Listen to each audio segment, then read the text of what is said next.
কেউ অন্ধকারকে ভয় পায়, কেউ ভূতকে। কিন্তু আপনি কি কখনো এমন কাউকে দেখেছেন যে বইকে ভয় পায়? হ্যাঁ, একটা সাধারণ বই। পাতা উল্টানো শব্দ শুনলেই যা শরীর কাঁপতে শুরু করে, মলাট দেখলেই যা নিঃশ্বাস বন্ধ হয়ে আসে। আরও ভয়ঙ্কর বিষয়টা কি জানেন? লোকটা নিজেও জানত না সে কেন বইকে এত ভয় পায়। এই গল্পটা সেই মানুষটার, আর একটা বইয়ের, যে বইটা তাকে কখনো ছাড়েনি। রুদ্র ছোটবেলা থেকেই অদ্ভুত ছিল। না, সে পাগল ছিল না, সে স্বাভাবিকই ছিল। একটা জিনিস ছাড়া, সে বইকে ভয় পেত। স্কুলে সবাই যখন বই খুলে পড়ত, রুদ্র তখন মাথা নিচু করে বসে থাকত। বইয়ের পাতা উল্টানোর শব্দ শুনলেই তার কানে যেন অদ্ভুত ফিসফিসানি শোনা যেত। মনে হতো কেউ খুব কাছে এসে বলছে, আমার বইটা ফিরিয়ে দাও। শিক্ষকরা ভাবতেন এটা শুধু অজুহাত, বন্ধুরা ভাবত এটা একটা মজার ব্যাপার।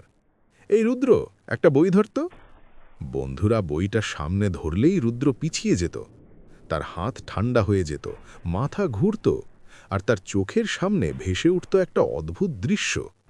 একটা পুরনো ঘর, মাটিতে রক্ত। কিন্তু পুরোটা সে কখনো মনে করতে পারত না। কলেজে ওঠার পরও সেই ভয় যায়নি। একদিন প্রজেক্টের জন্য সবাইকে কলেজ লাইব্রেরিতে যেতে হয়। রুদ্র অনেক অজুহাত দিল, কিন্তু শেষ পর্যন্ত বন্ধুরা তাকে টেনে নিয়ে গেল। লাইব্রেরিতে ঢুকতেই তার বুক ধড়ফড় করতে লাগল। চারিদিকে হাজার হাজার বই। হঠাৎ তার চোখ পড়ল লাইব্রেরির এক কোণে। একটা পুরনো বই, কালো চামড়ার মলাট। মলাটে কোনো নাম নেই, শুধু একটা দাগ, যেন শুকনো রক্ত। রুদ্র তাকিয়ে থাকতে থাকতেই বুঝতে পারল তার পা নিজে থেকেই বইটার দিকে হাঁটছে। বন্ধুরা হাসছিল, এই দেখ, বইয়ের ভয় গেছে। কিন্তু রুদ্র জানত এটা তার ইচ্ছা নয়, কেউ তাকে ডাকছে। তার মাথার ভেতর আবার সেই কণ্ঠস্বর, এতদিন পরে আমার বইটা ছুঁতে এলি। রুদ্র কাঁপতে কাঁপতে বইটা ছোল, আর ঠিক তখনই সব কিছু অন্ধকার হয়ে গেল।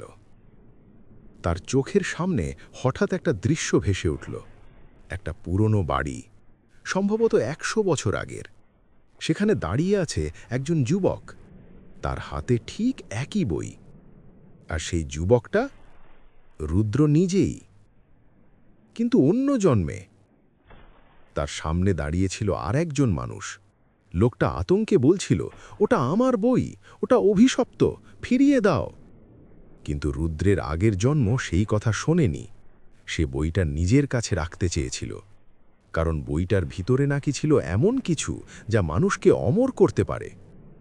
তর্ক বাড়তে বাড়তে হঠাৎ রাগে অন্ধ হয়ে সে একটা ভারী মোমদানি তুলে ধাম লোকটার মাথায় মেরে বসে।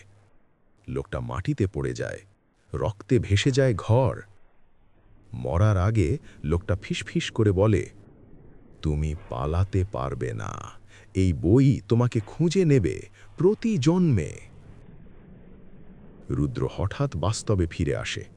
সে আবার লাইব্রেরিতে দাঁড়িয়ে, তার হাত এখনো বইয়ের ওপর। ঠিক তখনই তার পিছনে একটা ঠান্ডা কণ্ঠস্বর শোনা যায়, তাহলে সব মনে পড়েছে? রুদ্র ধীরে ধীরে পিছনে তাকায়।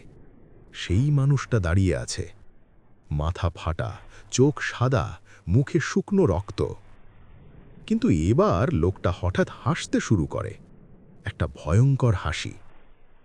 তুমি একটা জিনিস ভুল বুঝেছ। রুদ্র কাঁপতে কাঁপতে বলে, আমি তোমাকে মেরেছিলাম। লোকটা মাথা নাড়ল, না, তুমি আমাকে মারোনি। তারপর সে ধীরে ধীরে বইটা তুলে রুদ্রের হাতে দেয় আর বলে, আমি তোমাকে এই বইটা দিয়েছিলাম কারণ তুমি নিজেই আমাকে বলেছিলে যে তুমি অমর হতে চাও। রুদ্রের শরীর ঠান্ডা হয়ে যায়। লোকটা আরও কাছে এসে ফিসফিস করে, আর জানো সবচেয়ে ভয়ঙ্কর ব্যাপারটা কি? তুমি আমাকে মারোনি, তুমি নিজেই নিজেকে মেরেছিলে। হঠাৎ লাইব্রেরির চারিদিকে অসংখ্য ছায়া দেখা যায়। সবগুলোই একই মানুষ, সবগুলোই রুদ্র, বিভিন্ন সময়ের, বিভিন্ন জন্মের, আর সবাই একই বই ধরে আছে।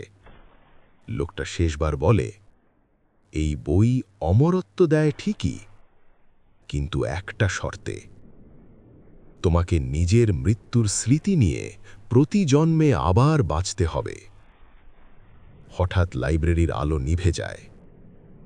পরের দিন সকালে লোকেরা দেখে লাইব্রেরির মেঝেতে পড়ে আছে একটা পুরনো কালো বই, আর তার পাশে একটা নতুন নাম লেখা, রুদ্র সেন। কিন্তু সবচেয়ে অদ্ভুত ব্যাপারটা হলো, বইটার প্রথম পাতায় লেখা আছে, পরের জন্মে আবার দেখা হবে।